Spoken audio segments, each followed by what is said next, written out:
Our discussion today will be on amino acids, which are the building blocks of proteins.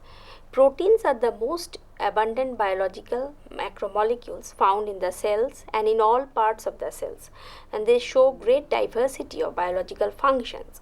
The name is derived from the Greek word proteos, meaning first or foremost, as proteins are of foremost importance.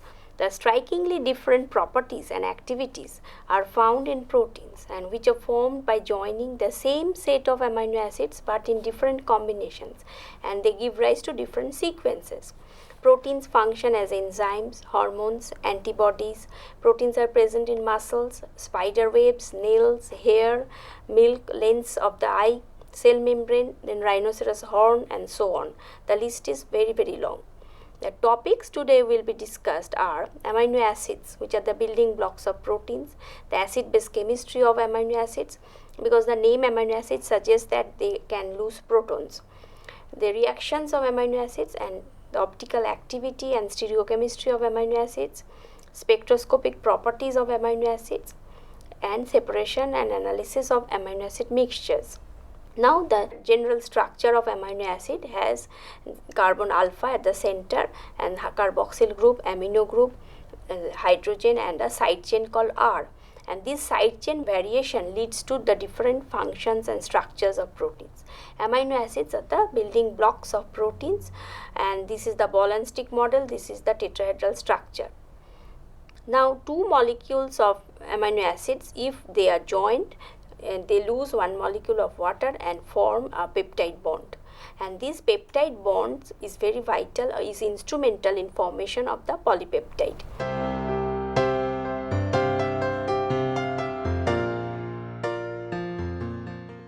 Now there are 20 common amino acids which are found in proteins, and their name, structure, pKa values, then 3-letter and 1-letter codes are there.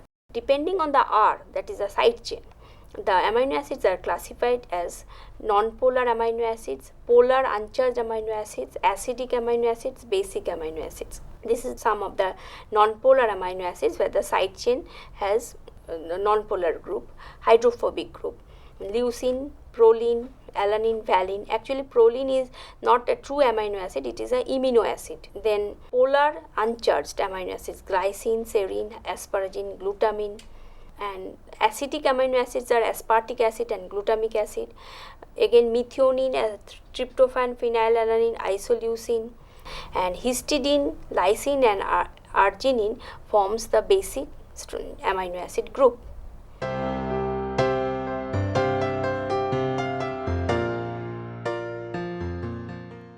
There are several uncommon amino acids which are sometimes found in proteins elsewhere also. These are the hydroxylysine, hydroxyproline, they are found in collagen. Gamma carboxyglutamate is found in blood clotting proteins.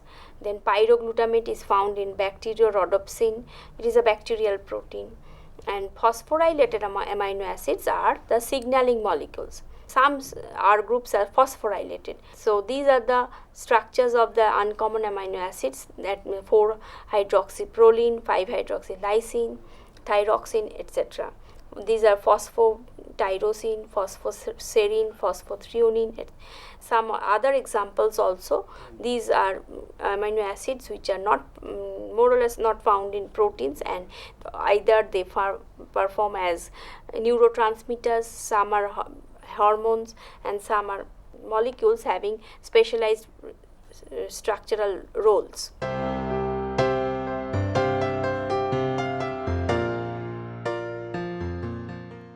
Now the acid-base chemistry of amino acids, they are weak polyprotic acids, and the fully protonated structure of amino acid can lose one proton in the first step, and this gives rise to the species which is called zwitterionic species, because the net charge on this molecule is 0, net charge. So the carboxyl group first gets deprotonated and the zwitterion is formed, and this is the Ka equation, dissociation constant equation general. From this we can get pK1. Then in the second dissociation of the amino group, in case of glycine, this glycine is taken as the standard. So the zwitterionic form can lose another proton and forms the negatively charged species, and this is the standard dissociation constant equation, and from this we can get pK2 value. So pK1 and pK2 are the two standard pK values of glycine. Schematically it can be depicted that in the acidic pH the cationic form exists, which is fully protonated. Then near the neutral pH a zwitterion exists, and in the alkaline pH the anionic form exists. So pKa values of amino acids, some are shown over here because you can get an idea of the values. The alpha carboxyl pKa value is around 2, and the alpha amino group value pKa value is around 9, and these numbers are approximate and entirely suitable for our purposes. Now the pKa values of the R groups can also be taken into consideration because they can also dissociate and give protons, as in case of arginine or lysine. Then in case of aspartic acid, glutamic acid, they can also give rise to another proton after dissociation. So they can give 3 protons after full dissociation, and they also have the particular R pKa value, that is called pKr. For arginine, the guanidino group has 12.5 pKa value. For aspartic acid, then it's 3.9. In case of lysine, the pKa value is around 10.5.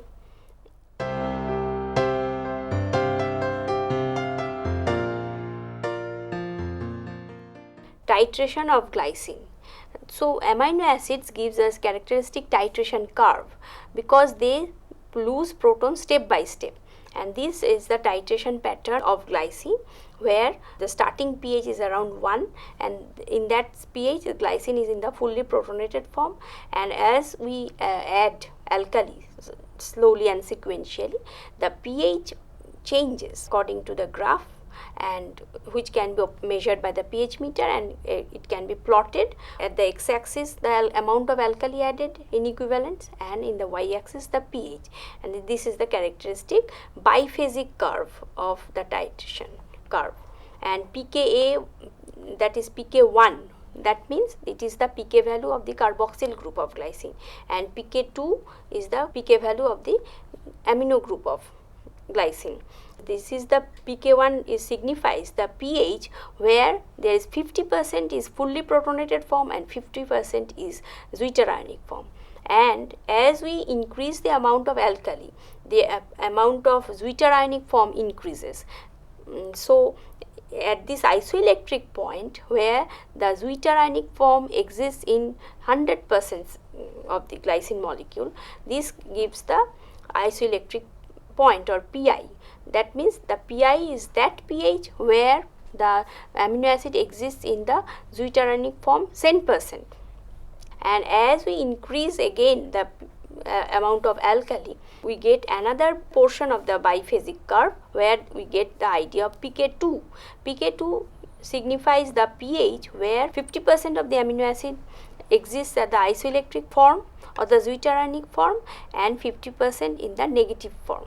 And as we increase further, the total amino acid will try to become anionic.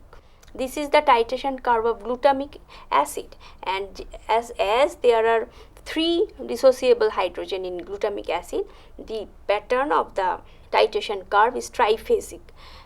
In case of lysine, the pattern of the titration curve is also triphasic because lysine has also 3 dissociable protons, H+.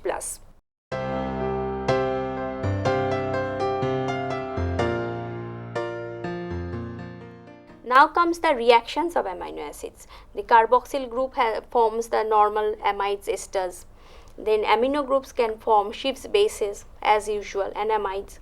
Side chains of some amino acids show some unique activities such as cysteine.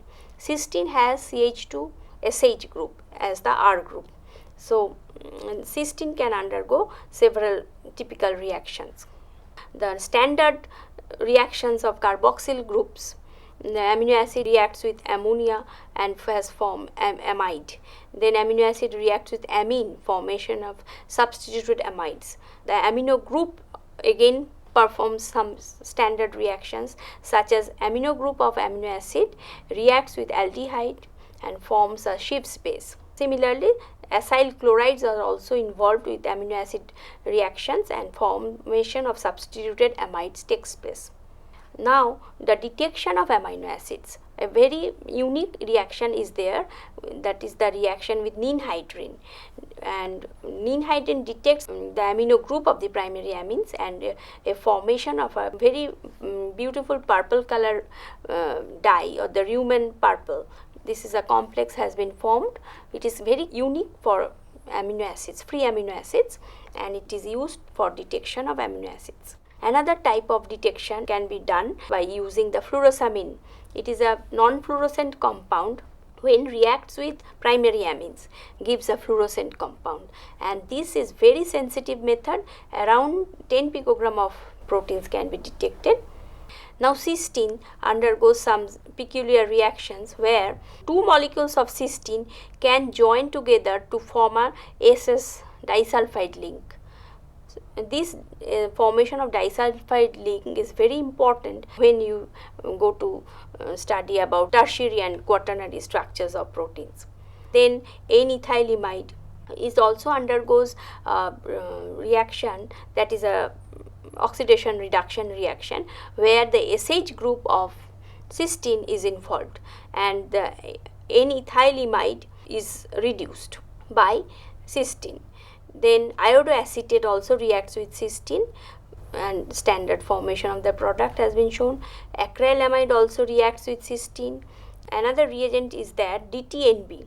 It is also called Illmann's reagent. It is used to detect cysteine present in the amino acid mixture. It forms a complex which is yellow and can be detected around 400 nanometer using a spectrophotometer. Then para-hydroxymercury-benzoate. This is also a unique reaction in case of cysteine. Lysine. Lysine, you know that it has an R amino group in the R side chain, and this amino group reacts with the aldehyde forming a Schiff's base. This is also a characteristic reaction of amino groups.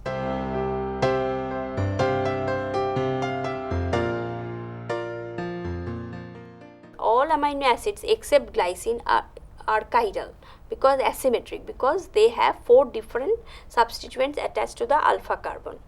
L amino acids predominate in nature, though there are some D amino acids, but it is the L amino acids, they are very vital and they are instrumental in formation of the polypeptide and proteins. DL nomenclature is based on the DL glyceraldehyde, and DL nomenclature is a relative system of nomenclature, whereas RS nomenclature system is superior because amino acids like isoleucine and threonine have 2 chiral centers and they can be easily named unambiguously by using the RS nomenclature. In DL there will be some problems in giving them the nomenclatures. This is the perspective drawing and the Fischer projection formula, and based on the Fischer projection formula, the L-glyceraldehyde and D-glyceraldehyde can be designated, and maintaining the similarity L-serine and D-serine has been designated, where the amino group is in case of D-serine is on the right hand side and in case of L-serine it is on the left hand side of the asymmetric carbon. So, L-glyceraldehyde can be designated as S-glyceraldehyde in the RS system of nomenclature. Similarly, D-glyceraldehyde has been designated as R-glyceraldehyde in the RS nomenclature. Here the priority sequence has been arranged. First priority is designated as number 1, then second priority is 2 and third priority is 3, and the least priority substituent, that is hydrogen, is projected away from the viewer at the back of the molecule. So, from first priority to second priority and then to the third, we in case of L-glyceraldehyde we go in the anti-clockwise direction. So, it has been designated as S. If we had gone in the clockwise direction, as in case of D-glyceraldehyde, it is R-glyceraldehyde actually in the RS nomenclature. Similarly, L-alanine is S-alanine and D-alanine is R-alanine. So, using the RS nomenclature, isoleucine has been designated as 2S, 3S isoleucine. and several other amino acids can be designated in the RS form, which have 2 chiral centers. 2 uncommon amino acids, though they are very uncommon, they are present in some proteins, very unusual, selenocysteine and pyrrolysine. They are found in very few specific proteins. The types of modifications amino acid generally undergo are hydroxylation, methylation, carboxylation and phosphorylation. Now, following is the list of essential amino acids. Amino acids can be supplemented through our diet, or amino acids are made in our synthesized in our body. We humans cannot synthesize the following amino acids, hence they are to be supplemented through our diet, and hence they are called essential amino acids.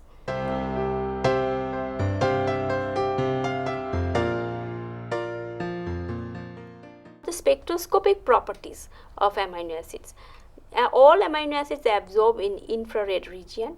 Only phenylalanine, tyrosine and tryptophan absorb UV, and absorbance at 280 nanometer is a very good diagnostic device for amino acids. NMR spectra are characteristic of each residue in a protein, and high resolution NMR measurements can be used to elucidate the 3-dimensional structure of proteins. And so, absorbance at 280 is a very important diagnostic measure. Aromatic amino acids, phenylalanine, tyrosine and tryptophan absorb at that particular wavelength, and this diagram shows the absorption pattern, which mainly major contributor of absorption at 280 are tryptophan and tyrosine.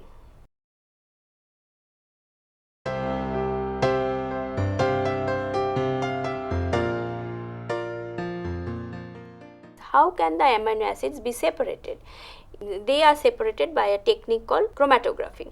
It was Mikhail Tsvet, a Russian botanist, first separated colorful plant pigments by chromatography method. Many chromatographic methods exist today for the separation of amino acid mixtures. The most commonly used ones are ion exchange chromatography, HPLC, high performance liquid chromatography. Here chromatography means the separation of amino acids. They migrate according to their charge or according to their hydrophobicity, etc. So, in high performance liquid chromatography, high pressure is applied so that the movement is faster. Paper chromatography is based on adsorption. In this paper chromatography, Whatman paper is taken, and on that this amino acid sample is applied, and the sample is allowed to migrate along with a solvent. In the capillary action, the solvent also migrates upwards against gravity, and along with that the solvent carries the amino acid mixture of amino acids according to their adsorption property. They will migrate differently, but they are dragged rather by the solvent upwards.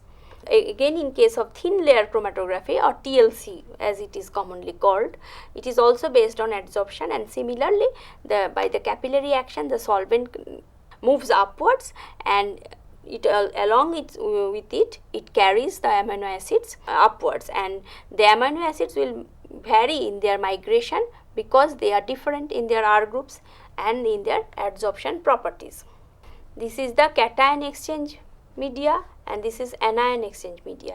Here the amino acid is applied to a column fixed with or packed with either cation exchange resins or anion exchange resins. So, cation exchange, as the name suggests, that the amino acid which is least attached with the exchange resin will come out first.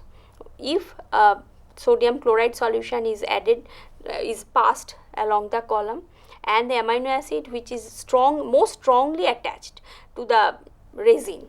So, this is the principle of separation of the amino acids using the cation exchanger or anion exchanger. So, the cation exchanger resin is negatively charged and it binds with positively charged amino acids only. So, the pH of the solution which is used for the separation of amino acids plays a very vital role, because at that pH we have to consider which amino acid is plus charge or minus charge or whatever. So the amino acids which are negatively charged will not get attached with the cation exchanger and will come out at the very beginning. Then comes the amino acids which are based on their binding property with the resin. So this is the scheme. After binding of the amino acids with the resin in the column, then NaCl is added. So Na plus will try to take the place of the amino acid which is positively charged, because Na plus is also itself positively charged. It will try to exchange its position with the amino acid by driving it out from the resin, and the amino acid will be collected. And this is the schematic representation how the amino acids are collected after the column chromatography is done. And the tubes are used for collecting the pure amino acids, and hence they are separated as separate tubes.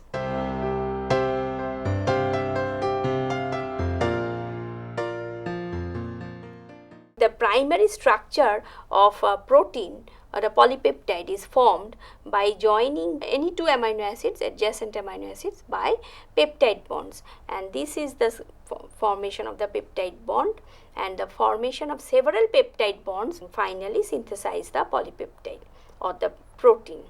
There are several biologically active peptides. Peptides means a polypeptide and peptide, they are so named as their number of peptide bonds present or the number of amino acids present are not much, around 50 or around within 100 or so. But proteins are macromolecules where the number of peptide bonds is many, and macromolecule has enormous number of amino acids.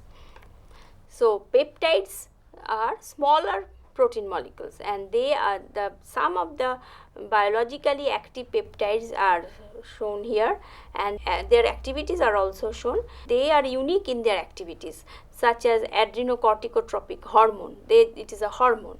Then bradykinin, it is a vasodilator, it is involved in dilating our blood vessels.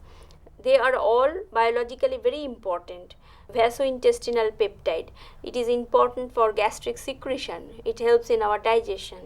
There are several others also insulin, glutathione, aspartame, these are the very commonly known, because insulin is involved in very important hormone, and it is involved in glucose metabolism. Insulin actually has two polypeptide chains, they are joined by a SS disulfide linkage. SS disulfide, that means cysteine residues are very important. Then glutathione is also involved in many biochemical pathways where oxidation reduction reactions can occur, and glutathione itself gets oxidized to glutathione is shortened, in the short form it is called GSH, and it gets oxidized to form GSSG. So this itself gets oxidized and can reduce several other substrates, and these are glutathione is very important in biochemical transformations. Then aspartame is an artificial sweetener. In addition to the list of these biologically active peptides, there are several antibiotics which are peptides in nature, but they are cyclic and a complex structure, so they are called cyclic peptides.